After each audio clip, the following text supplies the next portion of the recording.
नमस्कार, बहुत स्वागत है आप सभी का। आप देख रहे हैं न्यूज़ 18 का डिजिटल प्लेटफॉर्म। मैं हूं आपके साथ पूजा सचदेवा। ईरान और इजराइल के बीच युद्ध चला 12 दिनों तक और 12 दिनों के बाद सीज फायर का ऐलान हो गया। और सबसे पहला ऐलान किसने किया? अमेरिका के राष्ट्रपति डोनाल्ड ट्रंप ने।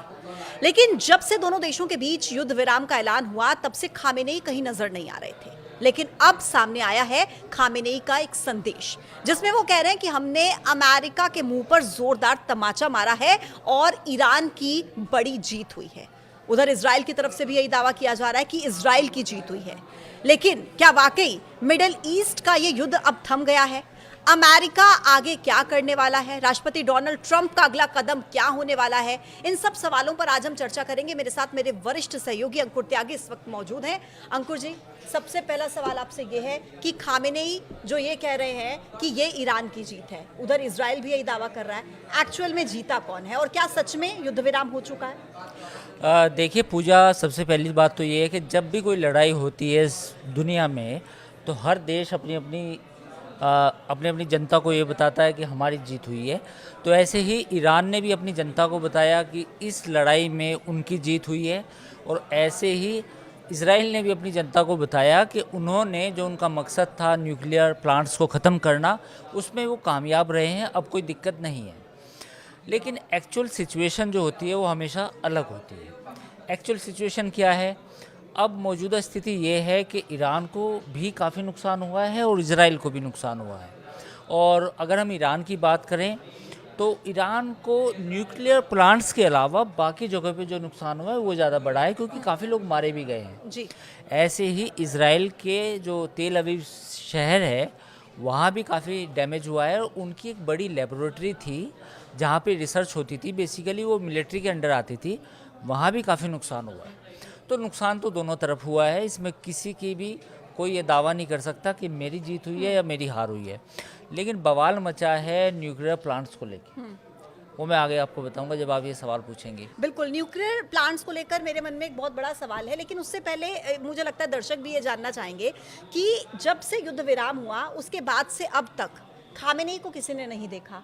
खामेनेई है कहाँ पर? क्या वो किसी बंकर में छुपे हुए हैं? क्या अभी भी उनके मन में ऐसा अंदेशा है कि कोई अटैक हो सकता है? क्या लगता है आपको? नहीं, खामनेई का एक स्टेटमेंट आज सबके सामने आया है जिसमें उन्होंने कहा है कि अमेरिका के मुंह पे एक तमाचा पड़ा है। एक तो उन्होंने ये लफ्ज़ इस्तेमाल किया, दूसरा उन्होंने ये कहा कि ईरान, इस लड़ाई में ईरान की जो जीत हुई है वो जीत हुई है।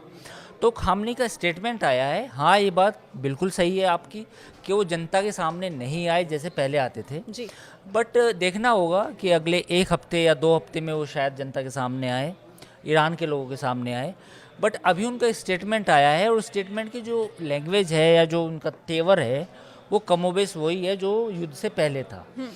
तो तेवर में कोई बदलाव नहीं हुआ। तो उस तेवर को देख के ये नहीं कहा जा सकता कि भाई उनके रुख में कोई नरमी आई हो अमेरिका के प्रति या इजराइल के प्रति।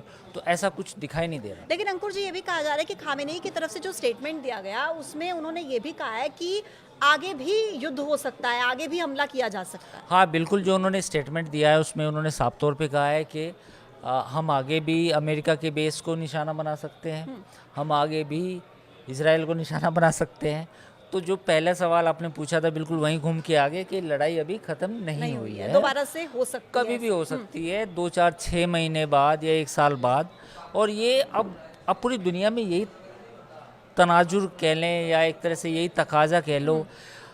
मतलब रूस यूक्रेन की लड़ाई ख़त्म नहीं हुई, ऑपरेशन सिंदूर भी अभी जारी है। और ईरान ने भी अब कह दिया कि भाई हमारी जिसके साथ लड़ाई थी इजराइल और अमेरिका के साथ जो भी थी वो भी जारी है। तो मतलब सब कुछ जारी है, अभी सब कुछ चल रहा है। हाँ, लेकिन दुनिया अब अगर मैं अमेरिका के राष्ट्रपति डोनाल्ड ट्रंप की यहाँ पर बात करूँ, उनको बीच में लेकर आऊँ, देखिए जब से सेकंड इनिंग्स स्टार्ट हुई है डोनाल्ड ट्रंप की, बहुत अनप्रिडिक्टेबल से नजर आते हैं। उन्होंने पहले क्या किया कि परमाणु स्थानों पर निशाना बनाया ईरान के, फिर उसके बाद खुद ही वो युद्ध विराम का भी ऐलान कर देते हैं। क्या चाहते हैं ट्रंप? क्या लगता है आपको? देखिए, ट्रंप को हम पहले भी अपने वीडियो में बता चुके हैं, ट्रंप को समझना बहुत मुश्किल है। उनको कुछ लोग अलग अलग संज्ञा भी दे रहे हैं, हम उन संज्ञा पर नहीं जाएंगे, उन नाउन्स पे नहीं जाएंगे। डोनाल्ड ट्रंप बेसिकली, लेकिन डोनाल्ड ट्रंप एक चीज़ है कि वो हर चीज़ को व्यापार के तौर पर देखते हैं। उनकी एक किताब है जो उन्होंने डील पे लिखी है कि how to make a deal, वो उस किताब में उन्होंने कहा था कि पहले आदमी को इतना परेशान कर दो कि फिर वो आपसे डील कर ले। तो मुझे लगता है कि शायद वो उसी सिद्धांत पे काम कर रहे हैं कि पहले आदमी को परेशान कर दो कि वो आपकी बात मान ले। तो ईरान के साथ भी उन्होंने यही किया, पहले उसे पहले परेशान किया, अब अटैक हुआ, अब फिर कभी तारीफ़ कर देते हैं कि ईरान ने बहुत अच्छी लड़ाई लड़ी, और कभी वो फिर वही कह देते हैं कि अगर भविष्य में भी ज़रूरत पड़ी तो अटैक हो सकते हैं, साथ ही जो ईरान पे जो प्रतिबंध लगाए गए हैं उनको नहीं हटाया जाएगा। तो ये भी एक बड़ी बात है।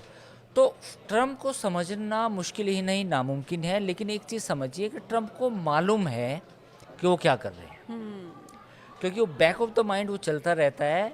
वो दूसरों को एक डायरेक्शन लेस करने के लिए, हिंदी में एक शब्द होता है दिग्भ्रमित, यानी कि वो डायरेक्शन लेस करने के लिए ये गोटियां फेंकते हैं, और जो उसमें फंस जाता है फिर वो उस तरह करते हैं। देखिए, ईरान वाले मसले में आपको मैं एक समझाऊं एक बात, कि उन्होंने फुल फ्लेज लड़ाई नहीं लड़ी अमेरिका ने, बट उसने अपने ऑब्जेक्टिव पूरे करे, है ना, ईरान में।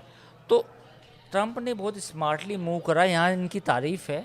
अगर ट्रंप की जगह कोई और अमेरिका का राष्ट्रपति होता तो वो एक लंबी लड़ाई में फंस जाता जी। उन्होंने वो लड़ाई लड़ी भी, ख़त्म भी की, और दुनिया अपने देश को, जनता को बताया कि हाँ भाई हमारे ऑब्जेक्टिव पूरे हो गए, अब लड़ाई की ज़रूरत नहीं बस है। इसी से जुड़ा मेरा एक और सवाल है। आपने कहा कि ऑब्जेक्टिव पूरे करने के लिए उन्होंने लड़ाई लड़ी, लेकिन क्या सच में उनके ऑब्जेक्टिव पूरे हो गए हैं? जिन परमाणु ठिकानों को उन्होंने निशाना बनाया, क्या वाकई उनको नुकसान पहुंचा इतना जितना दावा किया जा रहा है? देखिए, इसमें दो चीज़ें हैं, इसमें समझना हमें ये होगा कि इज़राइल का कहना ये है कि जो नुकसान पहुंचा है फोर्दो या नतांज को, वो काफ़ी सीवियर है, यानी कि बड़ा है। अमेरिका का भी कहना ये है, पर एक इंटेलिजेंस की रिपोर्ट आई है अमेरिका में जो लीक हो गई बेसिकली, उसमें ये दावा किया गया है कि जो जो डैमेज है वो इतना बड़ा नहीं है कि वो it took time of 5 year और 10 ईयर, वो 6 महीने में भी पूरा हो सकता है। तो अगर ऐसा है तो ये चिंता की बात है, क्योंकि अगर 6 महीने बाद फिर ईरान उसी स्थिति में पहुंच गया एटम बम बनाने की, तो फिर या परमाणु हथियार बनाने की, तो फिर तो पूरा गेम पे चेंज हो गया। तो इस पे जो है अमेरिका में एक बवाल मचा हुआ है, एक बवंडर मचा हुआ है कि एक्चुअल क्या है। तो इसमें पूजा एक्चुअल ये है कि डैमेज तो हुआ है, लेकिन इज़राइल ने ये भी दावा किया है कि हमारी ग्राउंड फोर्सेस वहाँ पे थी, हमारी जो इंटेलिजेंस थी उसने बाद में जाके देखा भी, एसेस भी किया।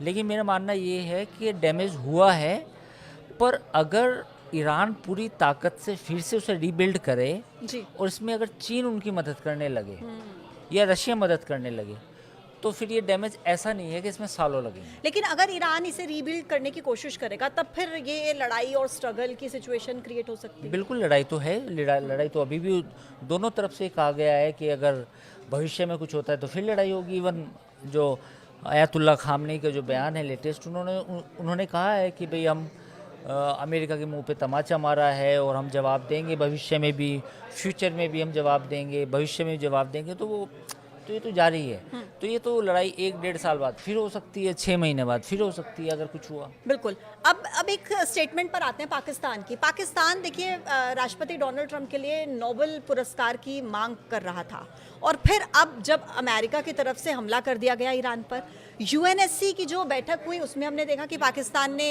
विरोध किया इस हमले का। इस पर आप क्या कहेंगे?